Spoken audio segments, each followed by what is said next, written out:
power endurance phase where we're not going to do 4x4s, we're going to be doing linked boulders. You know, we want a greater time under tension, whereas like a 4x4 is basically an EMOM. It's every minute on the minute we're going to be doing a climb. So if you knock out a boulder in this training set and you do it in 30 seconds, you get a 30-second rest before you have to jump on another boulder. You're allowing your body a significant amount of rest time from a training standpoint, and we're losing time under tension. So in a phase like power endurance, where we want to cycle through as much time under tension as possible, linking a boulder where you're climbing a boulder, you get to the top, and then you just do whatever you need to do to get to the start of another boulder, never getting off the wall, and then starting that climb all over again. And you do that for, let's say, 4 boulders in a row, never get off the wall. And you want to be as close to failure as possible without actually failing, falling off the wall, and thereby completing that cycle of a linked boulder.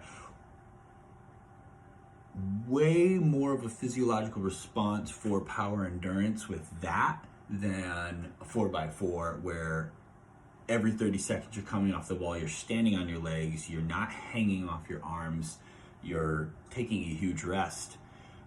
We're not going to get the same physiological response, so we're not going to get the same desired outcome.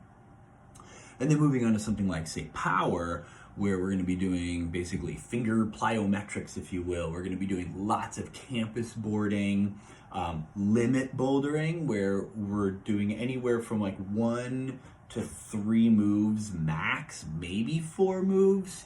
If you're completing 4 to 5, 6 moves, or you're sending boulders in a limit bouldering training modality, you're not doing it right. So limit bouldering, we are maxing out anywhere from 1 to 3 moves.